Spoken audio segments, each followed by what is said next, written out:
If you have been following me for any amount of time, you know that I have absolutely been fiending for Slade the Shark since before Rivals 2 even came out. The time is finally nigh and Slade is finally here. The Rivals 2 developers have very kindly given me advanced access to the April 7th patch so that I can go over the top things that you need to know before you play Slade the Shark. Hello! I like money! Slade's unique mechanic in Rivals 2 is that when he hits an opponent, he spawns coins that you can then collect. You can spend these coins on a couple of different things. By pressing and holding neutral B, you can cycle through 4 different items that Slade can buy. These items are usable by both players and despawn after sitting on stage for a short time. The first item is a shuriken that costs 20 coins, the second is a healing droplet that costs 100 coins, the third is a boomerang that costs 200 coins, and the final item is a bomb that costs 300 coins. Slade can also spawn his treasure chest with down B. If you press down B near it again, you pull up a menu of purchasable upgrades. Unlike the items, these upgrades never go away, persist between stocks, and cost a lot more. The earring upgrade costs 800 coins and turns Slade's dare into a stall and fall with extra knockback. The hookshot upgrade costs 1200 coins and gives Slade a tether grab. The wing upgrade costs 1600 coins and gives Slade an extra jump. And the feather upgrade costs 2000 coins and allows Slade to bounce off the blast zone and survive a situation where he would have otherwise died once before expiring. One of the very first skills you need to master with Slade is learning how to prioritize high-value items or upgrades so that you can actually get the things that you want. As of recording, the amount of money Slade earns per stock is fairly conservative at between 800 and 1200 coins on average. This means that you cannot, in an average game, buy absolutely everything, and that you must manage how often and what types of items you are using if you want to afford some of the permanent upgrades. I recommend going into each matchup with a list of priority items or upgrades in that matchup so you are not missing out on potential advantages. That fucking bird that I hate. Alright, in the previous explanation, I downplayed the hookshot and wing upgrades a little bit. The hookshot upgrade not only gives you a fast, frame 11 tether grab, but it also gives you a Zair and wall cling.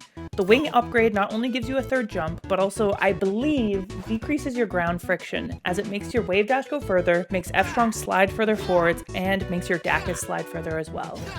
These are both significant upgrades. The reason these two upgrades are so important is because of Slade's recovery. Slade's up B does not go very far, and his side B does not help him get back to the ledge very reliably. This means that without any upgrades, he struggles quite a bit to get back to the stage.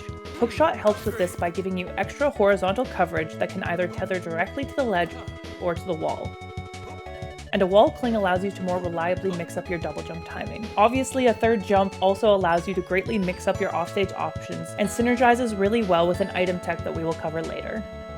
Without exception, you are putting yourself at a severe disadvantage if you do not get at least one of these upgrades as soon as possible. Which one you want is a combination of the matchup and personal preference. For example, hookshot is disproportionately useful versus other characters with disjoints like Lox or Clarin. Personally, I almost always go for wing first, as the additional mobility both on and off stage allows you to position yourself better in neutral, navigate disadvantage more easily, opens up additional kill confirms, and makes collecting coins quicker. If you manage to get both wing and hookshot, well, now you're just Thanos. Get over here! At first glance, Slade's throws can seem a little underwhelming. Up throw has no true follow-ups on DI away, and Slade's very slow run speed means that tech chasing after down throw, forward throw, or back throw can be difficult. That being said, there is some good stuff here. Slade's normal pummel gives him 8% and gives him 80 coins. His special pummel also does 8% but gives him 300 coins. This means that special pummel is obviously the preferred choice, especially in the context of getting wing early, but normal pummel still provides some additional value. Additionally, Slade has DI mix-ups between up throw and back throw at low percents, and down throw and back throw at higher percents. While nothing is guaranteed, back throw and up throw lead to mid-range combos if DI'd improperly, and back throw and down throw lead to kill confirms forever if they are DI'd wrong. Keep these mix-ups in mind to get the most value off of Slade's grab, as his range and projectile game mean that Slade often has opportunities to land grabs, especially once you buy tether. Umbly cumbly. Umbly cumbly. Slade has a number of really great combo starters. On the ground, dash attack sends at an amazing angle, down tilt and up tilt pop up for combos on improper DI, and at low mid percents, even down strong can have follow-ups. In the air, Slade's back air is one of the best combo extenders in the game. Up air allows you to extend juggles with a disjoint, and the second hit of fair pops up for literally anything you want. And DI in on nair even allows for more extensions. Mixing these up, especially when you have wing, allows you to go for a lot of unique combos that can go either horizontally or vertically depending on what your needs are. This combines really well with Slade's unique suite of combo enders. Dare is a high knockback combo ender that can either kill off the top or spike if you hit the very top hitbox of the move. Fair 1 is a strong kill move off the side, and last but not least, perhaps the greatest move of all time, Up Strong. Which leads me to my next point.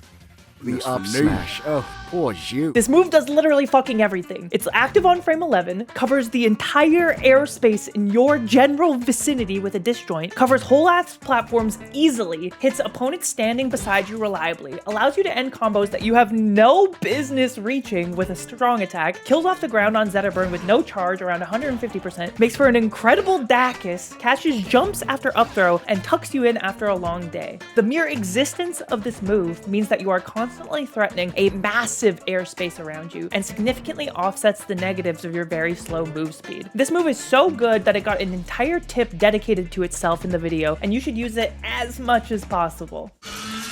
Jackpot. As we discussed earlier, using down B to spawn the treasure chest allows you to access the upgrades in the shop. This isn't all that it does though. The treasure chest itself has a hitbox while it's falling, and holding down B when away from the chest allows you to despawn it. This means that when you aren't actively trying to buy upgrades, the treasure chest can be used as another resource. Spawning treasure chest halts your aerial momentum and sends the chest hitbox straight down. This has a surprising function as both an edge guarding tool that covers a great deal of space near the wall, and as a get off me tool in disadvantage. Find moments of dead time in the match to despawn the chest to give yourself a couple of extra options in both advantage and disadvantage.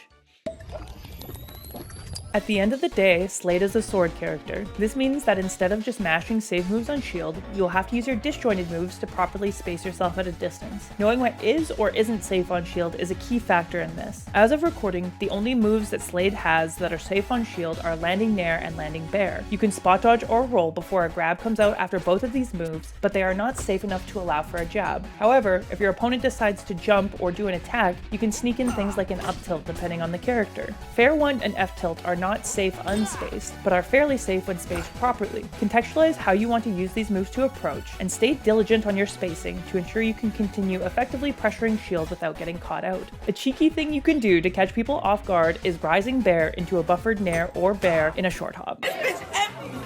Glide tossing is an item tech widely popularized in Super Smash Bros. Brawl that allows you to give yourself additional momentum when throwing an item by canceling your roll. In Rivals 2, it is really easy to execute. You just hold shield, roll in either direction, and in the first couple of frames of your roll, throw your item. This will cancel the roll and give you an additional slide when throwing the item. While this tech is solid out of shield, it gets infinitely more useful in the context of aerial glide tossing. This is performed the exact same way as a normal glide toss, but you are canceling your air dodge instead of your roll. This allows you to glide toss upwards instead of just side to side. Before Slade has wing or hookshot online, aerial glide toss up is a crucial component of his recovery, as it is effectively an extra jump and does not use up your air dodge. Get used to using aerial glide toss offstage consistently to greatly increase your options when recovering. The final move to cap things off is Slade's Upbe. As of recording, this move is active on frame 9 out of shield and kills Zetterburn at the ledge around 120% on Godai Delta. It also pushes Slade back when he is shielding, making it more difficult to punish, and, if near the ledge, can push Slade off the ledge, making the move completely safe. These properties, sadly, are only true for the grounded version of the move. The aerial version of the move does not kill and is almost never the optimal combo ender. The devs clearly wanted to avoid another Olympia situation. Despite that, this move serves as an extremely potent out of shield option and should be always in the back of your mind as you are being pressured near the ledge. Real quick, before I let you go, here are a couple of things that didn't fit into any other section. Slade struggles a bit with floor hugging at sub 30%, but down tilt is one of his best tools for beating it early. Hit 1 of down tilt also semi-spikes at the ledge. Slade's lead special is a fishing rod that spikes, has a hitbox on the way up, and hits surprisingly far on stage. You can flick the C-stick in the direction of the upgrade you want to buy it quickly. And finally, side B1 stalls you in the air so you can use it for recovery mix, or if you're trying to get cute with it in your combos. That's everything you need to know before you play Slade the Shark. I've been waiting for this character for a very long time, and I'm very happy with how he turned out. The developers did a really great job. I wanted to give them a special shout out for hooking me up with an early access build of the patch and making this video possible. If you like this sort of content, please like and subscribe. You can also follow me on Twitch @/nurse and watch me play the game regularly. Thank you so much for the outpouring of support both on YouTube and on Twitch. Folks like you make it possible to do what I do, and I don't take that for granted. I will see you guys in the next video.